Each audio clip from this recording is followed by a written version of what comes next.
Eu tenho certeza que vocês já viram em algum lugar este vídeo aqui. Devem ter ficado imaginando, o que seria isso, o que aconteceu, simplesmente explodiram o aeromodelo? Hoje eu trouxe aqui um cara que tem uma história muito legal, bem parecida com essa do vídeo, não é exatamente a mesma coisa, mas vocês já vão entender. Eu sou o Marcelo Vieira e este é o canal Aeromodelismo é Assim.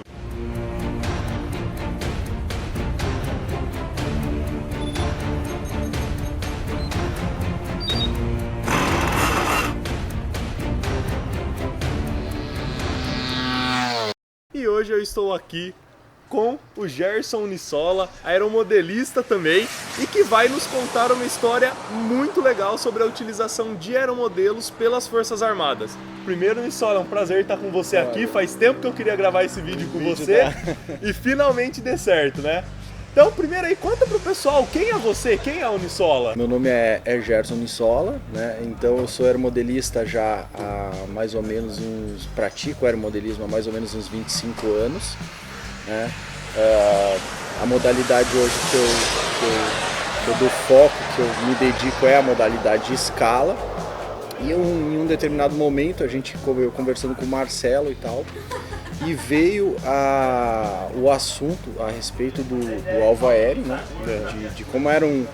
Porque quando eu comecei, eu tinha mais ou menos uns 15 anos de idade, quando eu comecei com o aeromodelismo, 14 anos mais ou menos que eu comecei a praticar o aeromodelismo.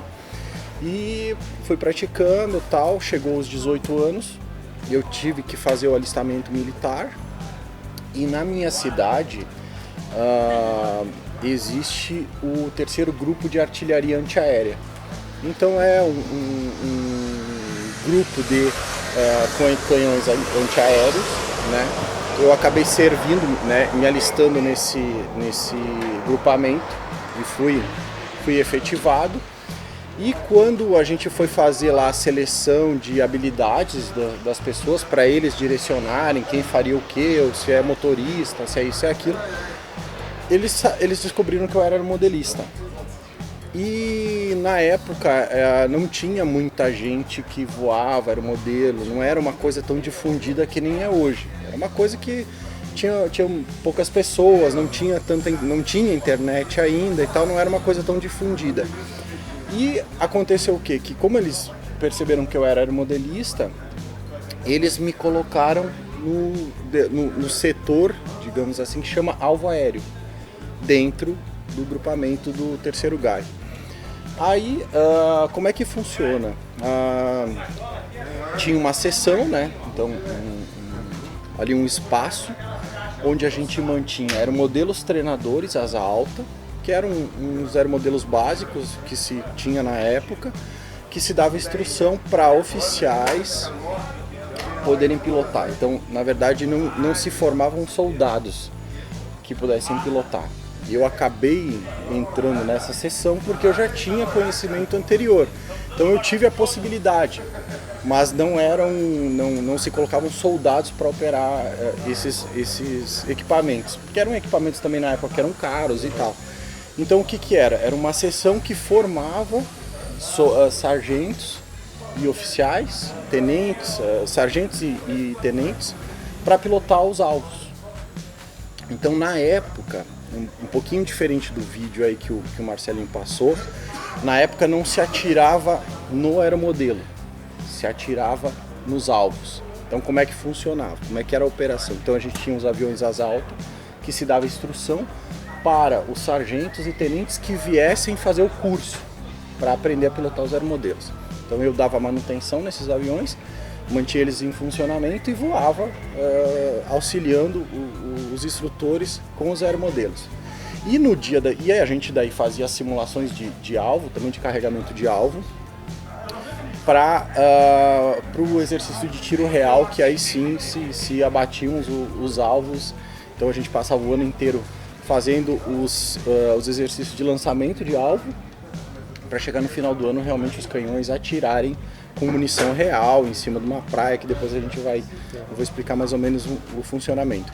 Como é que funcionava? Era um avião em delta, porque ele tinha que ser fácil de visualizar, porque o que acontece? Quando a gente tem uma central de radar e um canhão, a gente precisa ter uma distância longa, porque o canhão ele não atira se o alvo estiver muito perto. Então, para as simulações elas funcionarem, a gente tinha que voar muito longe. Para voar muito longe, a gente tem a questão visual, que ela é limitante, porque tu consegue enxergar até um determinado ponto, depois tu não enxerga mais, né? Tu não consegue, tu perde a referência. Então os aviões em delta facilitavam porque a gente conseguia ver a posição da asa e tal, e conseguia voar numa distância muito maior. E como é que se fazia? A gente precisava percorrer distâncias longas também.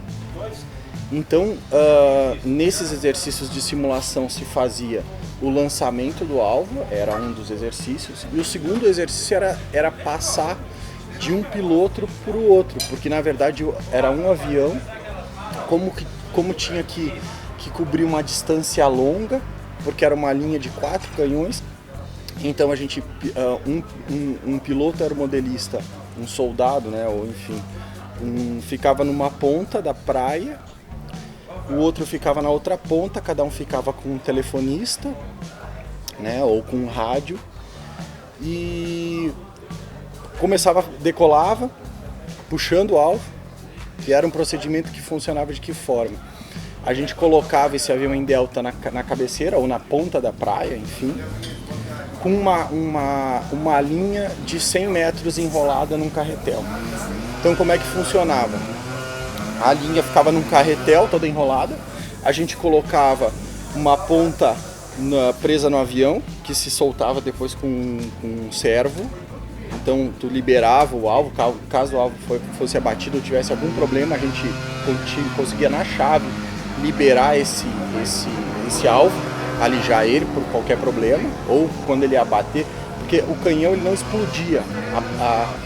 A munição, ela era autoexplosiva, mas ela não explodia o alvo, ela passava. Assim, explica pro pessoal só o que é um canhão, que eu acho que a maioria talvez não conheça. Na verdade, o que acontece? Esses canhões utilizados pelo Exército Brasileiro, eles são canhões antiaéreos, né? Que eles são usados para defesas das nossas cidades, fronteiras. Então, normalmente são canhões de altíssimo poder de fogo, que eles são utilizados em caso de uma guerra, ou em caso de qualquer tipo de conflito. Eles são usados pelas nossas defesas para proteger áreas importantes, cidades, enfim, represas. Então são canhões de alto poder de fogo, são 2 tubos, né? E ele tem um poder de fogo mais ou menos de uma cadência de tiro em torno de 1.100 tiros por minuto. Então é uma coisa assim muito... São usados para bater aeronaves de caça e tal. Tanto que o manuseio dela ela pode ser manual, né, com operadores em cima do canhão, ou elas podem ser sem operadores, direto pela central de radar. Então é um sistema completamente, apesar de ser um sistema que está há muitos anos, né, em operação, ele é um sistema muito eficiente justamente por essa cadência de fogo, né, esse poder de fogo. Os radares eles sofreram um upgrade muito grande de detecção de aeronaves, né? Então são, digamos assim, são os nossos sistemas de defesa utilizados pelo Exército Brasileiro em caso de um conflito, né, de proteção de cidades, de alvos de importância, enfim. Então esses canhões são utilizados justamente para proteger essas cidades e tal. E aí o que acontece? Para simular, para os operadores de radar aprender como fazer detecção de alvo, para travar o alvo, os canhões poderem atirar, as pessoas simular isso de forma real, não tinha como fazer, não se tem alvos para poder atirar. Então eles começaram a utilizar um alvo que é como se fosse um alvo de alumínio, né? Depois até o Marcelo vai mostrar para vocês através de fotos e tal. É um alvo de alumínio que era uma simulação de uma aeronave. E então os radares detectavam esse alvo e os canhões atiravam nesse alvo. A gente fazia as operações de tiro real sempre na praia, porque aí o que acontecia? Eles fechavam um espaço aéreo, né, e os canhões atiravam para dentro do mar. Toda a munição, por se tratar de equipamentos que defendem cidades, isso é outra curiosidade legal, toda a munição ela é autoexplosiva. Porque esses canhões, eles podiam operar dentro de cidades. Então não se podia atirar e daqui a pouco correr-se o risco de cair e explodir uma casa, por exemplo. Então como é que funciona a munição? Ela percorre uma determinada distância, se ela não atingir alvo nenhum, ela é autoexplosiva, ela explode e elimina o perigo de cair ou de explodir em alguma coisa no chão que talvez seja alguma casa ou alguma coisa que, né? Então aquilo que era utilizado para proteger ia se destruir, então ela se usava essa munição. Então os canhões atiravam, aquilo que acertava o alvo, né? Beleza, e o que não se acertava ela se auto-explodia. E por ser um alvo muito menor que uma aeronave, voando numa condição diferente, não era tão fácil de atirar, né? Então não é tão recorrente acertar, era um grande desafio. Sim. Por se tratar de um alvo muito menor que uma aeronave. Tudo bem que as velocidades também não eram as mesmas, os aeromodelos voam muito mais devagar, mas era uma simulação real. Se podia bater, se tinha um alvo para bater. E você trocava uma dificuldade por outra, né? Velocidade pelo tamanho e tal. Então, mas se tinha uma condição aí de manusear uma munição real, de se atirar sobre, né? Todo com um sistema de um aparato de segurança para que tudo transcorresse de forma legal. Tanto que os canhões, a gente dizia que os canhões atiravam sobre a nossa cabeça, porque as nossas operações eram todas feitas na beira da praia mesmo, na areia, né? No Rio Grande do Sul, as praias têm uma área de areia grande, então se possibilita trabalhar de forma tranquila na areia. Aí essa praia, ela não tinha muito, ela tinha um loteamento que não era muito utilizado com casas e tal, então eles utilizavam esse loteamento, as ruas, para fazer as linhas de canhão, as linhas de radar que ficam mais atrás e tal, e os canhões atiravam para dentro do mar, né, por cima de onde a gente estava fazendo as operações com os aeromodelos, né. Então o lançamento, como é que funcionava? A gente botava o aeromodelo na ponta da praia, com a linha, esse cabo de 100 metros enrolado parcialmente, praticamente todo num carretel. Então ficava um soldado segurando o carretel, o aeromodelista ficava pronto para decolar o avião, a gente prendia na parte traseira do avião, prendia o fio de nylon, era um fio de nylon, e a outra ponta ficava o alvo, que outro soldado segurava o alvo. Então a gente corria para decolagem, tirava o avião do chão e a linha começava a correr, com o avião já saindo do chão, começava a correr. Quando terminava a linha do carretel, a pessoa que estava com o alvo via que ia esticar a linha e atirava e soltava o alvo. E aí a gente decolava com o alvo, que era um cabo de 100 metros, então tinha uma distância aí de 100 metros, né, puxando. E aí também a gente não podia fazer curva fechada, porque senão o alvo dava aquela laçada, então tinha que fazer curvas longas, por isso que era uma operação que se fazia num raio de operação muito maior do que a gente voa hoje, que a gente voa numa caixa mais curta, justamente por essa questão da limitação visual, que nessa operação tem que se voar muito longe, então tem que se cobrir distâncias grandes, e aí se tem uma dificuldade grande justamente por causa dessa questão visual que a gente é limitado, todos nós temos uma limitação visual, mas foi assim, experiências maravilhosas, a gente conseguiu participar de toda essa operação durante quase 2 anos, que eu acabei ficando, né? Eu fiquei 1 ano e 4 meses mais ou menos, eu até fiquei um pouco mais do que o tempo normal que a pessoa fica, né, durante o exercício militar, né, durante o serviço militar, que é em torno de 8 meses. Eu acabei ficando quase 1 ano e meio em função dessa especialidade que eu tinha em relação ao hobby, em relação a ser aeromodelista, né. E hoje essa filmagem que eles usam aí para bater aeromodelos.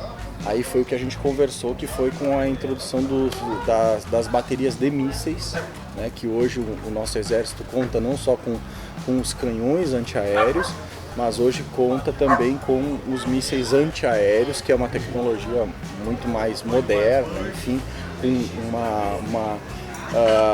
uma facilidade maior de operação do que os canhões, né, e um nível de acerto muito maior, uma tecnologia mais avançada e tal, mas na época não se tinha as baterias de mísseis ainda. Todas as operações eram feitas em cima de canhões, tinha algumas metralhadoras antiaéreas que a gente até conversou, o pessoal manualmente tentava bater com as metralhadoras antiaéreas, que era extremamente difícil. Né, mas que foi muito utilizada na Segunda Guerra, em outros exércitos e tal, tinha uma efetividade, mas era uma limitação muito maior as metralhadoras antiaéreas, apesar do poder de fogo também ser muito grande. Né? Então foi uma experiência legal, assim, é uma curiosidade, né? Uma forma de muito. É um outro aeromodelismo, né? É diferente, pouca gente às vezes tem acesso por ser uma questão militar e tal, não é muito divulgado e tal. Ou a própria questão de operação, né? Como é que funciona, como é que é o dia a dia, como é que. Né?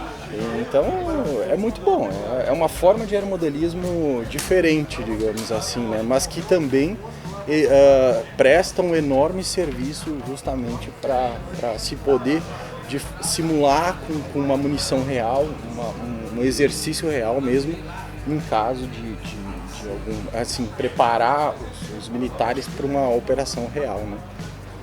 Então, basicamente, eu acho que essa é a história, né, a respeito dessa experiência que eu tive e tal, dentro do aeromodelismo, né, de todos esses 20 e poucos anos, aí eu acho que agregou muito, eu acabei servindo acho que em 96, se eu não me engano foi 96, então foi uma experiência bem marcante, tanto que eu me lembro até hoje de todas essas coisas, operações, enfim, como é que tudo funcionava. Porque imagine, né, alguém com 18 anos voando um aeromodelo na praia enquanto munições estão passando pela sua cabeça, realmente é algo bem emocionante, né? Muito boa. Nissola, muito obrigado por trazer essa história pro pessoal. Realmente espero que eles tenham gostado e que agregue alguma coisa, né? Saber que o aeromodelismo é aplicado muito além do hobby, né? Além disso, tem uma utilidade prática. Valeu, e agora o pessoal fica com um pouquinho mais de imagem dessas explosões, desses tiros aí. Valeu, Nissola. Valeu, hein? Valeu.